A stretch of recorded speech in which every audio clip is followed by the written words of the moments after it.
Hello, Bronco fans and football fans everywhere. Welcome to Broncos Breakdown. This is Monday, October 18th, 2021. I am your host, Bronco Bill. This is going to be a recap of the horrendous, pathetic, unexcusable performance by the Denver Broncos in yesterday's game against the Las Vegas Raiders. Yes, I know we lost to Pittsburgh last week, and I know we lost to Baltimore as well. I understand that. Baltimore's a really good team, and I'll get into that when they played the Chargers yesterday in the AFC West. But it's unexcusable against the Raiders, and I'll tell you why. Even more unexcusable than against the Steelers and the Ravens. And here's why. The Vegas Raiders had a total collapse with John Gruden stepped down. And I'm not going to get into that. I got into that last video. But the point is, the Raiders were in disarray. Their players, they knew something was going on. Then John Gruden announces that he's resigning. And he steps down. So now you have total chaos in that locker room. From the top down. But it wasn't the Raiders that looked like they had chaos. It was the Broncos that looked like they had chaos. And they do. I've told you before, guys, I don't sugarcoat anything. I am a die-hard Broncos fan. And it hurts deeply when we lose. Especially when we perform as horribly as we have. I know we have injuries. Every team has injuries. Now, it's not an excuse. This is the deepest defense and the deepest offense that Vic Fangio has had as a Broncos head coach. And they're 3-3. Why? I'll get into that in a minute. But let me continue with my assessment of what happened. Denver looks like they have no clue what's going on. And you know where that starts from, guys? That starts from the head coach. Vic Fangio needs to be held accountable. And I've never called or wanted to have a coach fired or a player traded or anything. I understand that's a business. That's their livelihood. That's how they make their money. But I'm sorry. If I perform badly at my job,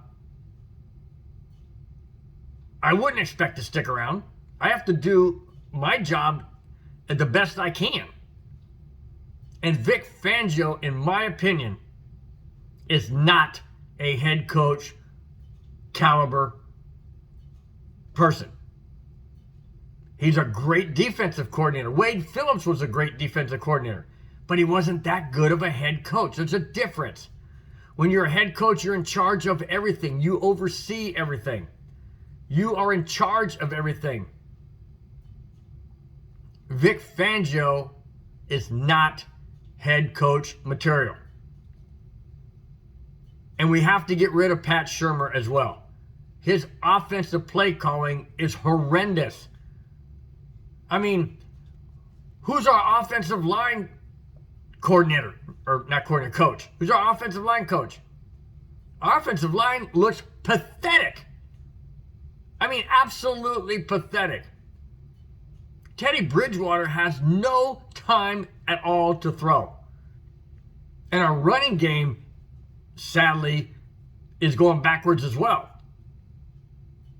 Because the offensive line can't block. They can't make holes. Oh, they make holes all right. They make holes for the defense to come in and sack the heck out of Bridgewater.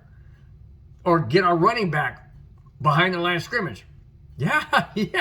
They open up holes for the wrong side of the ball. Guys, I don't know how much more I can say this. You guys know me.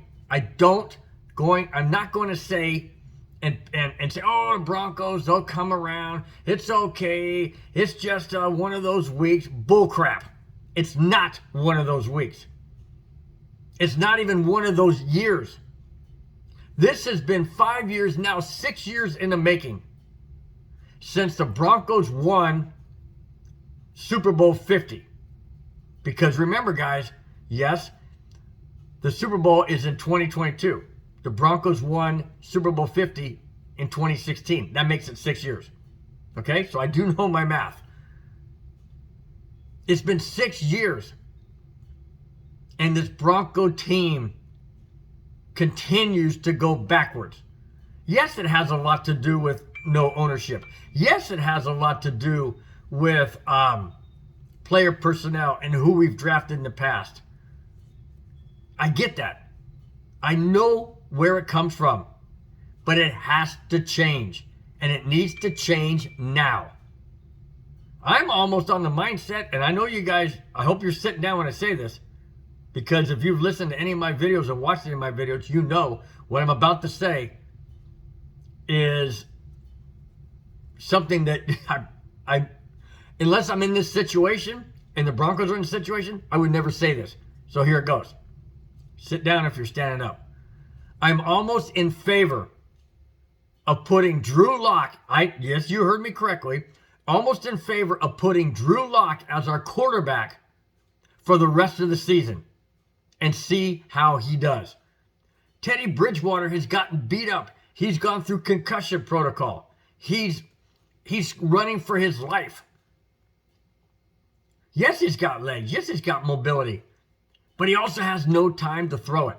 Put Drew Lock in there. Let's see what he can do. If he gets run over by a freight train of defensive blitzes and tackles and sacks, so be it. I'd rather have him back there than Teddy Bridgewater and lose him. Because if we lose Bridgewater, then we have to put Lock in and we have nobody else but Rippon. I don't want that. I want Teddy Bridgewater to sit in the sideline for 2 or 3 games, kind of, take a step back. It's not his fault. And put Drew Lock in there and see if he can do any better. My answer? I doubt it. But I'd rather have Teddy Bridgewater healthy. We're 3-3, guys. I don't see the Broncos winning 2 more games, maybe, against Washington in 2 weeks, and then against Detroit later in the season down in December. That's it. I don't see us beating the Chiefs. Yes, the Chiefs have fallen on hard times. I get it. But I don't see us beating the Chiefs. I dang sure don't see us beating the Chargers, and that's hard for me to swallow. Big time. I don't see us beating the Eagles. I don't even see us beating the Browns this Thursday. Now, I know I tipped my hand to my predictions, but I'm being honest, guys. I'm being totally honest. This team is an absolute disarray. Again. This isn't the first year since Manning left that the Broncos have sucked. Absolutely pathetic. I mean, where's our defense on long plays? Where is it? It's not where they're supposed to be, and that goes down to coaching. And that goes down to defensive play calling. I'm going to say it one more time, guys. I want major change. I want Fangio gone. I want Pat Shurmur gone. I want our offensive coach gone. I don't care who we bring in. Get somebody who's already on the team just to fill in. Heck, the Raiders did it, and it worked. Why can't the Broncos do it? Let's make a change now. We still have a chance in the season, guys. It's only 6 games. We got 11 more. Remember, there's 17 games this year. We got 11 more. But if things stay the same with our coaching staff, and things stay the same with George Payton not making a move, I'm going to start second-guessing our new GM. He has got to make a move. as hard as it is, as unpopular as it is during the middle of the season, I don't care. I don't care. Bring somebody in from in-house or somewhere, and let's get back on track. Please? Okay? That's all I ask. It's near holiday time. Give me an early Christmas present. Give me a Bronco coach that knows how to coach the frickin' game. All right? Okay, I move on. Thanks, guys. I had to get that off my chest. It's been pathetic. I couldn't do it on Sunday because I was so angry. I had to think about it, and now let's move on. All right, let's recap the AFC West from Week 6. The Kansas City Chiefs played the Washington football team. Kansas City won that game 31-13. It was close at the beginning. Kansas City actually trailed 10-7 at one point, but Washington isn't a good team. They're 2-4, and they're 2-4 for a reason.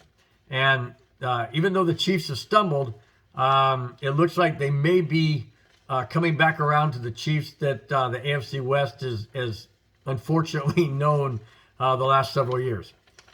Let's go to the Chargers and the Ravens. Now, this is a game I loved because I can't stand the Chargers.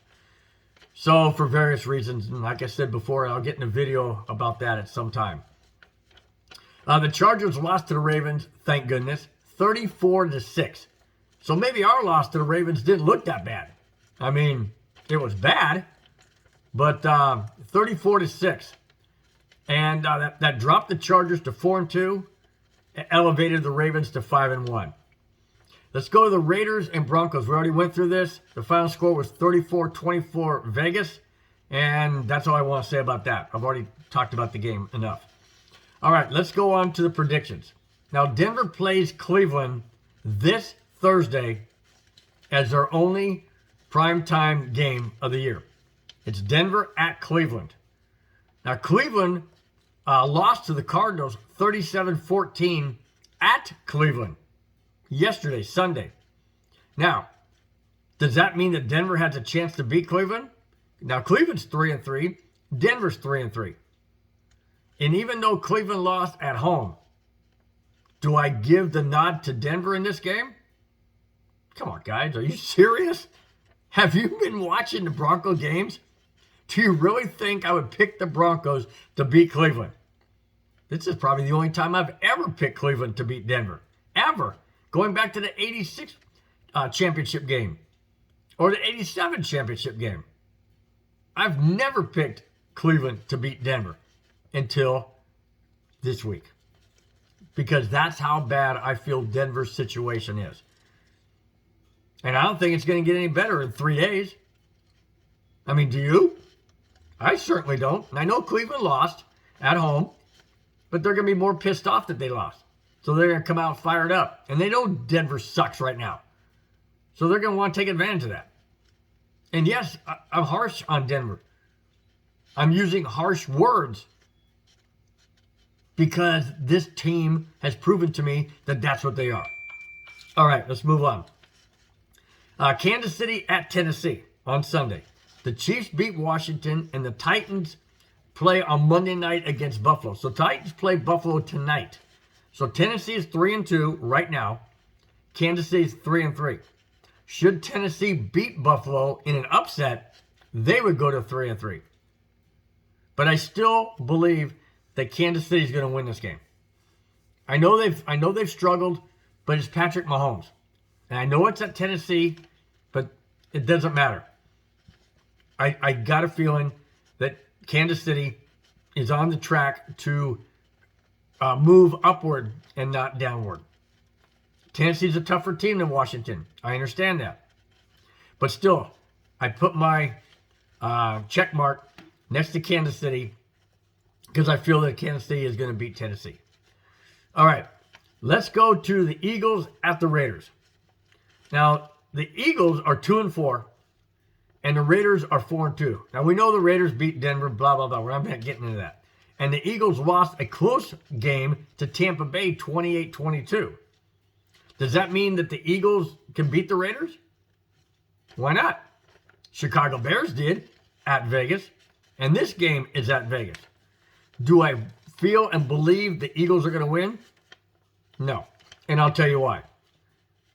One reason and one reason only. The Raiders, they beat Denver, and they beat them handily and solid. Even though it was 10 points, yes, I get that. But they dominated in all facets of the game. The Eagles are 2-4. They're not that good of a team either.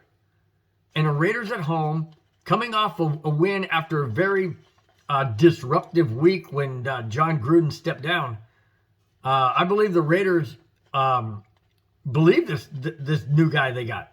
Well, it's an interim guy. He was their special teams coach, and now he's the interim head coach. I firmly believe that the Raiders are feeding off him. They're feeding off his energy. They're feeding off of how he calls games. And I just feel that with that crowd at home, and they're tied for first at 4-2, I feel the Raiders are going to win this game. And here's another footnote. The Chargers are on a bye. So the Raiders know if they win, they have a half-game lead on the Chargers. And they basically control their own destiny. Even though they lost to the Chargers, if the Chargers lose when they come back the following week and they play the Patriots, and if they were to lose the Patriots and the Raiders were to win in 2 weeks, they would control their destiny. So with the Chargers on a bye and the Raiders playing the Eagles, I see the Raiders jumping over the Chargers and going into first place by a half a game. So if that were to happen, Denver would fall to 3-4. Kansas City would go to 4-3. The Raiders would go to 5-2, and the Chargers would remain at 4-2. Did you hear me, guys? The Broncos would go to 3-4. Kansas City would go to 4-3. That means Denver would be in last place after 7 games in the season. After starting 3-0. Yes, 3-0 against sorry teams, but nonetheless 3-0. I don't know, guys. I said in past videos that I thought Denver might go 10-7 or 9-8. Right now, I don't even think they can get 9 wins. I don't even know if they can get 5. That's how bad this team is right now. It's not Bridgewater's fault. It's the coaching staff. And the coaches are not doing their job. They are not coaching these players like they should. The players are not responding. Have the players given up on Fangio? I don't know. I don't know that answer. I'm not in the locker room. I'm not in meetings. I don't know. I'm not at practices. But what I do know is the play on the field is not the caliber play that the Broncos and the Bronco fans have come to appreciate, respect, and expect every single week. I hope we win on Thursday, guys. I hope we win. I hope I'm wrong. I just don't feel that I am. That's it, guys. That's all I have. Thanks for watching. Thanks for subscribing. Please comment on anything I've said, any topic you want me to discuss, and I'll answer each and every one of your comments. Thanks again. Have a wonderful rest of your week up to Thursday. Enjoy the Bronco game, and come on, Denver. Let's get a win. Let's get back on track. Thanks a lot, guys. Bye-bye.